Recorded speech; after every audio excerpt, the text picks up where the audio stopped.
Ma'am DU-SOL में admission लेने वाले बहुत से स्टूडेंट्स का सवाल है कि वो एनसीसी ज्वाइन करना चाहते हैं, लेकिन उनको समझ में नहीं आ रहा है कि DU-SOL में एनसीसी है कि नहीं है। DU-SOL में एनसीसी नहीं है, लेकिन आप लोगों ने पूछा है तो इसका एक्सप्लोर मैं ज़रूर करूँगी कि क्या सोल के स्टूडेंट्स को भी हम एनसीसी प्रोवाइड कर सकते हैं, तो इसको मैं ज़रूर एक्सप्लोर करूँगी। मतलब आने वाले दिनों में हो सकता है कि सुविधा उनको मिल जाए। कोशिश करेंगे कि सुविधा उनको मिल जाए। एक सवाल मैम आपके स्किल कोर्सेज से जुड़ा हुआ है, खासतौर पर जो जर्नलिज्म एंड मास कम्युनिकेशन का जो कि पहली बार आप शुरू करने जा रहे हैं। स्टूडेंट्स का कहना है कि इसके जो लिंक है वो हमें कहीं नज़र नहीं आ रहा है, तो क्या मैम ये कोर्स अभी शुरू नहीं होने जा रहा है? नहीं, आपको लिंक पूरा तरह से नज़र आएगा। आप जैसे ही हमारी वेबसाइट पे जाते हैं तो एडमिशन का लिंक खुलेगा। एडमिशन के लिंक में स्किल कोर्सेज़ का लिंक है। आप स्किल कोर्सेज़ को जैसे ही क्लिक करेंगे तो उसमें बहुत सारे स्किल कोर्सेज़ जो हम ऑफ़र कर रहे हैं वो खुल जाएंगे, और उन्हीं स्किल कोर्सेज़ में आपको जर्नलिज्म एंड मास कम्युनिकेशन वाला स्किल कोर्स भी मिल जाएगा।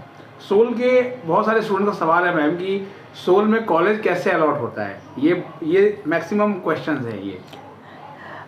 कोशिश हम करते हैं कि जो सोल में कॉलेज अलॉट करना है वो आपने जो साउथ स्टडी सेंटर भरा है या ईस्ट भरा है या वेस्ट भरा है तो आपको उसी जगह का कॉलेज दिया जाए, लेकिन कई बार ये संभव नहीं हो पाता क्योंकि बहुत जगह पे जो जैसे पॉलिटिकल साइंस ऑनर्स है या बीए प्रोग्राम है, इसमें हम बॉयज़ और गर्ल्स के भी अलग अलग सेंटर्स अलॉट करते हैं, तो बहुत बार ये संभव नहीं हो पाता। स्टूडेंट्स को बहुत ज़्यादा ट्रैवल करना पड़ता है।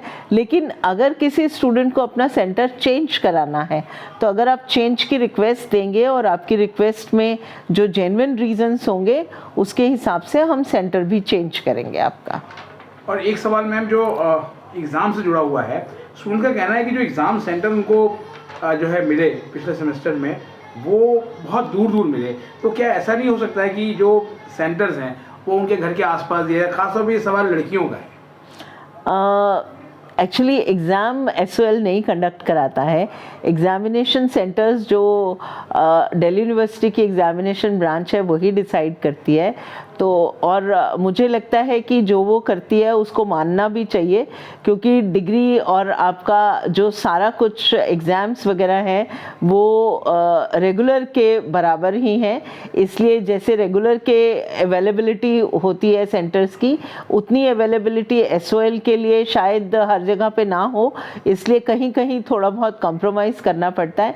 लेकिन ये आपके पढ़ाई के दिन हैं, आप लोग यंग हैं, तो थोड़ा सा दूर भी जाना पड़े लेकिन अपना एग्ज़ाम और अपनी पढ़ाई बहुत अच्छे से करनी चाहिए।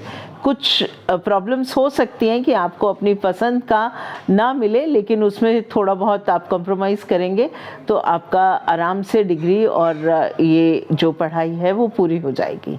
एक सवाल मैम जो है वो है स्टूडेंट का कि प्रोग्राम सिलेक्शन में दिक्कत आ रही है, ख़ासतौर पर जो सेकेंड सेमेस्टर के हैं उनका कहना है कि प्रोग्राम सिलेक्शन में 2 बार जनरल कोर्स शो हो रहा है, तो ये क्या कोई टेक्निकल एरर है? नहीं, क्या मैं समझी नहीं आपका क्या क्वेश्चन है कि प्रोग्राम सिलेक्शन में दिक्कत आ रही है ख़ासतौर पर जो है वो सेकेंड सेमेस्टर के स्टूडेंट्स को, क्योंकि ये जो है जनरल इलेक्टिव अच्छा जी वगैरह जी जनरल इलेक्टिव को नहीं, प्रोग्राम सिलेक्शन में आपको दिक्कत नहीं आएगी, क्योंकि जो सेकेंड सेमेस्टर के स्टूडेंट्स हैं उनका जो प्रोग्राम सिलेक्शन है वो पहले ही हो जाता है। जब वो फर्स्ट ईयर में आते हैं तब आप अपना चेक करिए कि आप एग्ज़ामिनेशन फॉर्म दोनों सेमेस्टर्स का भरते हैं, तो जब आप दोनों सेमेस्टर का एग्ज़ामिनेशन फॉर्म भरते हैं तो उसी समय आपका प्रोग्राम सिलेक्शन हो जाता है। लेकिन उसमें अगर आपको कुछ चेंजेस चाहिए बाद में तो वो उसकी भी एक विंडो हम ओपन करते हैं। अच्छा मैम, जहाँ तक एडमिशन की बात है, थर्ड सेमेस्टर का एडमिशन कब शुरू होगा? थर्ड सेमेस्टर का एडमिशन में सिर्फ आपको फ़ीस भरनी है और अपना जो DSC या SEC ये सिलेक्शन करना है और एग्ज़ामिनेशन का फॉर्म भरना है, तो वो बहुत जल्दी शुरू हो जाएगा।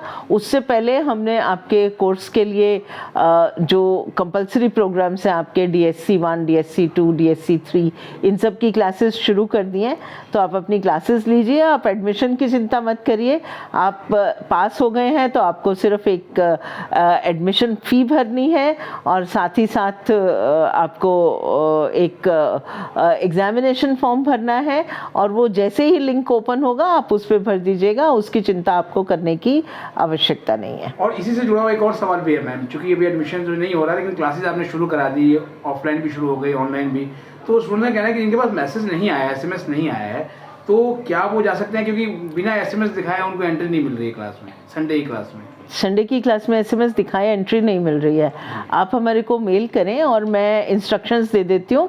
आप वेबसाइट पे देखेंगे तो ये सब चीज़ें आपको मिलेंगी। अगर बाई चांस ऐसी कोई प्रॉब्लम होती है तो आप संडे को, आपको जहाँ जहाँ पता, आपको सेंटर्स पता होंगे कि कहाँ कहाँ क्लासेस चल रही है, आप जाइए, एक मैसेज मैं करती हूँ। अगर आपके पास मैसेज नहीं है तो आपको उन सेंटर्स पे अलाउ करेंगे। आप बस ये देख लीजिएगा कि आपके सेंटर, आप उस सेंटर पे पहुँचे जहाँ पे आपको ये बॉयज़ का सेंटर बॉयज़ के सेंटर पे पहुँचे और बॉयज़ जो है बॉयज़ के सेंटर पे पहुँचे और गर्ल्स जो है गर्ल्स के सेंटर पे पहुँचे। और मुझे लगता है कि जो पूरी सेंटर्स की लिस्ट है वो वेबसाइट पे बहुत सारे नोटिफिकेशंस करते करते थोड़ी नीचे चली गई होगी। मैं उसको अभी उसको तुरंत ही मंडे तक आपको वो पूरी लिस्ट जो सेंटर्स की है वो थोड़ी ऊपर आपको नज़र आनी शुरू हो जाएगी, तो आप उसको कंसल्ट भी कर सकते हैं। बहुत बहुत धन्यवाद मैम इस अपडेट के लिए।